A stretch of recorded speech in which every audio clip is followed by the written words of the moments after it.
애플이 전기차 프로젝트를 보류했다. 에스파 카리나의 열애 소식에 엔터주가 박살났다. 마이크론의 엔비디아 공급 소식에 하이닉스가 급락했다. 비트코인이 57,000달러를 돌파했다. 2월 28일 수요일 출근길 주식 시황입니다. 전일 뉴욕 증시는 혼조세로 마감했다. 다우존스는 96.82포인트 하락한 38,972.41포인트로 마감했으며 S&P 500 지수는 8.65포인트 상승한 5,078.18, 나스닥은 59.05포인트 상승한 16,035.3포인트로 마감했다. 뉴욕 증시는 경제지표 발표를 앞두고 관망세가 커지며 혼조세로 마감했다. 빅테크주들은 혼조세로 마감했는데 애플은 10년간 공들인 전기차 출시를 보류하고 AI에 집중한다는 소식과 함께 1%가량 상승했고 구글, 페이스북도 1% 내외로 상승했다.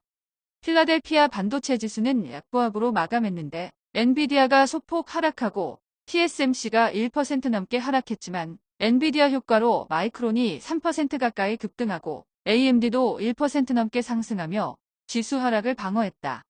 전기차는 일제히 상승했는데 애플의 전기차 폭은 보류 소식과 저가 매수세 유입에 의한 상승으로 보여지는데 애플이 전기차에서 손을 뗀 배경이 전기차 시장 축소라서 마냥 낙관적이진 않다. 10년 만기 국채 수익률은 4.303%로 상승했고 2년 만기 국채 수익률은 4.693%로 하락했다. 원달러 환율은 1,332원으로 마감했고 서부 텍사스 중진유는 배럴당 78.87달러로 상승했다.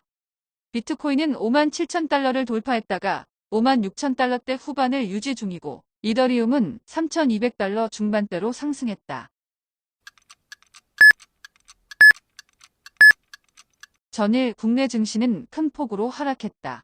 코스피는 전일 대비 22.03포인트 하락한 2,625.05포인트로 마감했으며 코스닥은 13.65포인트 하락한 853.75포인트로 마감했다. 상승세로 출발했던 국내 증시는 밸류어 프로그램 발표 이후 이틀 연속 하락했는데 코스피는 1% 미만, 코스닥은 1.5% 이상 동반 하락한 가운데 최근 신고가를 기록하던 하이닉스와 엔터주가 큰 폭으로 하락했다.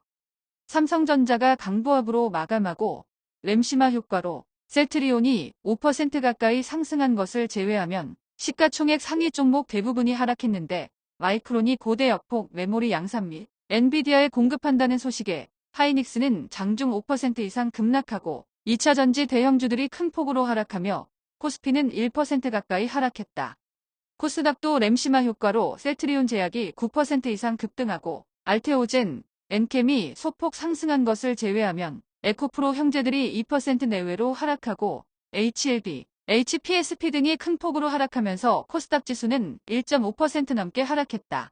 방산주는 현대로템을 제외하고 일제히 상승했는데 한화 에어로스페이스는 장중 14% 가까이 폭등하며 18만원을 돌파했고 한화시스템과 한화오션도 외국인과 기관의 대량 순매수의 급등세를 보인 가운데 현대로템은 외국인의 매도세에 2% 가까이 하락했으나 기관이 4일 연속 큰 폭으로 순매수를 보이고 있다. 에스파 카리나의 열애 소식에 엔터주는 주저앉았는데 SM은 8만원대로 올라선 지 4일 만에 7만원대로 복귀하고 최근 호실적에도 불구하고 1분기 예상 실적이 부진할 것이라는 전망과 목표가 하향 등이 겹치며 하이브는 7% 이상 급락했고 튜브엔터, JYP, YG 등이 큰 폭으로 하락했다. 김희선의 마사지기로 유명한 메딕튜브의 APR이 코스피에 상장했는데 공모가인 25만원의 2배까지도 상승하지 못한 채 30만원대로 마감했다. 최근 기세가 좋았던 하이닉스가 한풀 꺾인 가운데 고대 역폭 메모리 시장에 대한 의심스런 전망이 많아지는데 마이크론이 엔비디아에 공급하면서 하이닉스의 경쟁자로 떠올랐고 조만간 삼성전자도 엔비디아에 공급할 것으로 예상되는데 하이닉스의 점유율이 낮아질 거라 악재는 맞지만 AI 시장 자체가 늘어날 가능성이 크기 때문에 하이닉스 주가는 12에서 15만원 이내에서 머물 것으로 예상된다.